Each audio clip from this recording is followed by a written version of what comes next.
is irritating to the ears. It's just like saying, are you sleeping with your brother? Like I said again, and I repeat myself, this is someone that he's a mentor to me. This is someone I look up to. His person, he has a very good heart. There's no one that wouldn't want to be identified with someone that has a good heart, someone that gives a helping hand. Me, I'm very certain that being managed and being under Big Church Group Foundation. Hello my beautiful people, welcome back again. It's your girl AB World Entertainment. Our report don't reach us. Tonto Dike husband don't finally settle down with another Nollywood actress where they call Rose Marura. I beg if I not call your name, may you not vex. Now the beautiful actress be this way they act for Nollywood movie industry.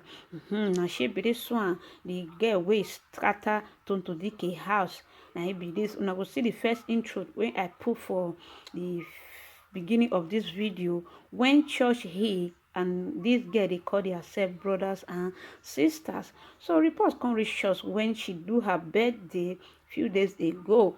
So and the man where they call Mr. Church he the husband to our former like Nollywood actress King Tonto Dike come give call the girl Mrs. Church Hey. Now then na internet boss everywhere scatter. Now the matter we still dey settle since my people. Una remember many allegation where Tonto Dike cry come and say her marriage dey scatter, her marriage dey turn upside down. Say one of her colleague wey they call Rose say she want take over her matrimonial home. People not believe am. People say Tonto Dike don't drink, she too dey talky.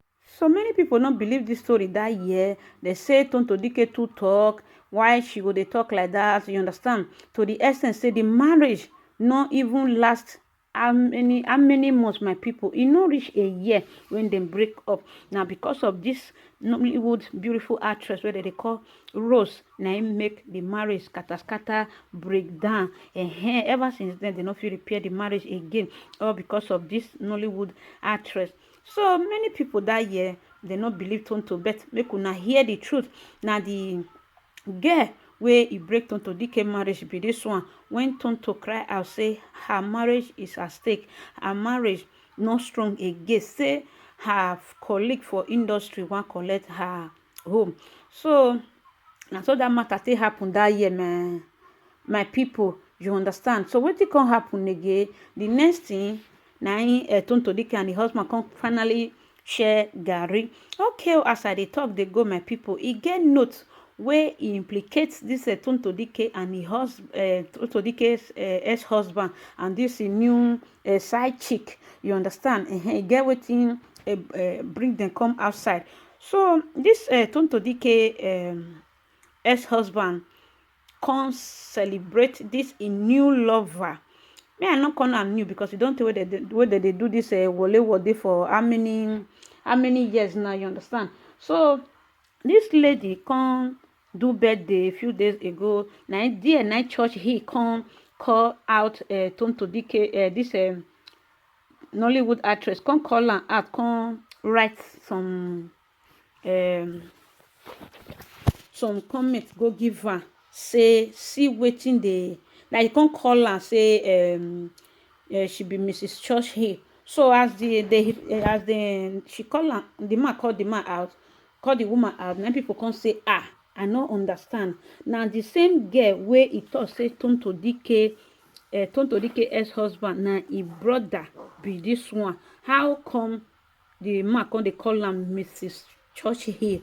You understand? So the story get as e be. Una remember when Tonto cry come and say all those things where him thought say na your husband they buy all those things.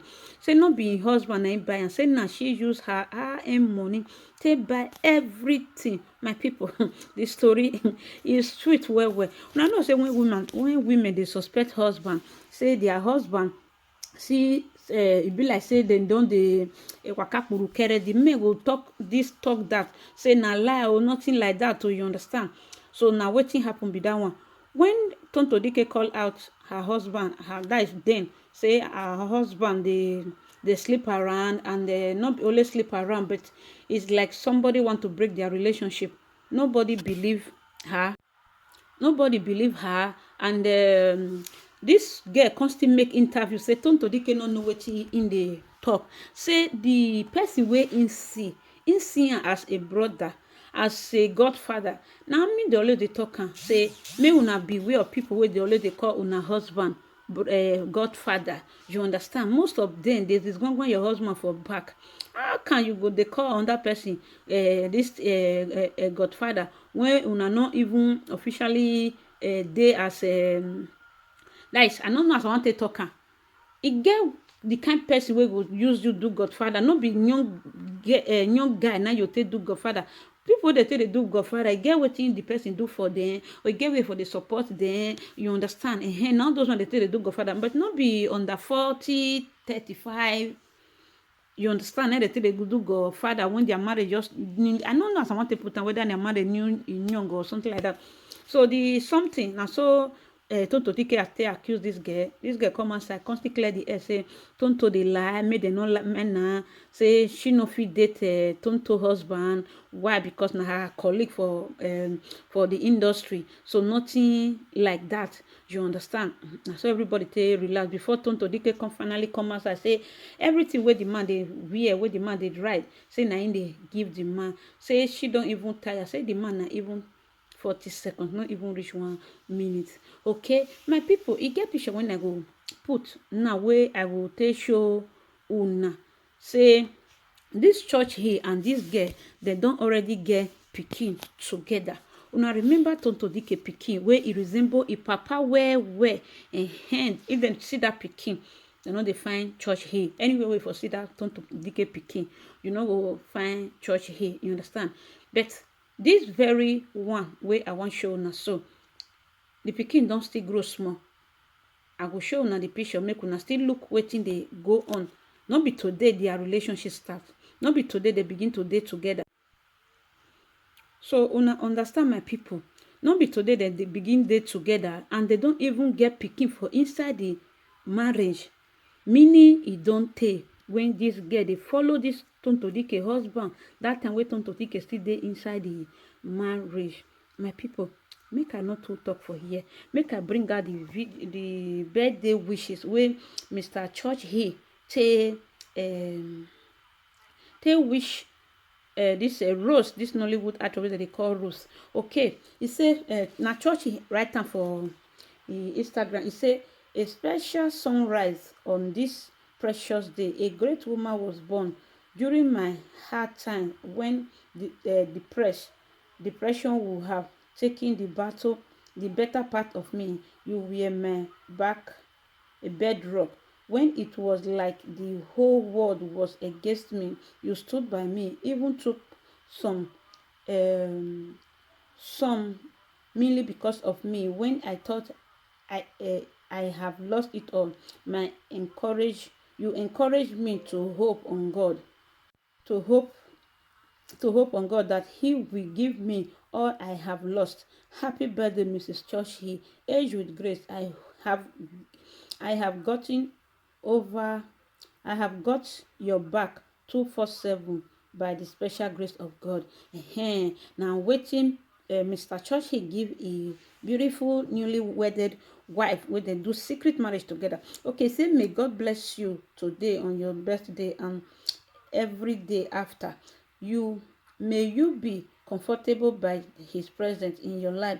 You have brought so much happiness, laughter, and wisdom into our life. Rising a glass in celebrating of you and sending many best wishes for your birthday. Say 2 years stand strong. Okay, 2 years stand strong since when Tonto Dike leave am. So he said 2 years they still stand strong. Meaning since that 2 years when he and Tonto Dike get crash, their relationship was intact.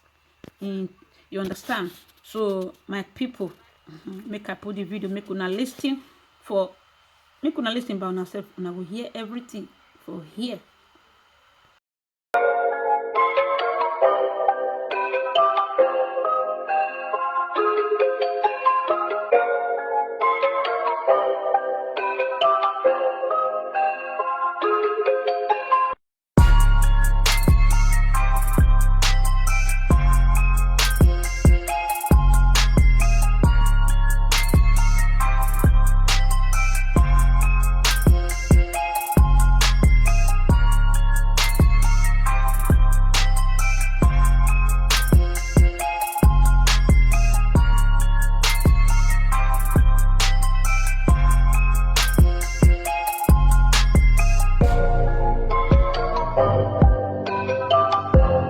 is irritating to the ears. It's just like saying, are you sleeping with your brother?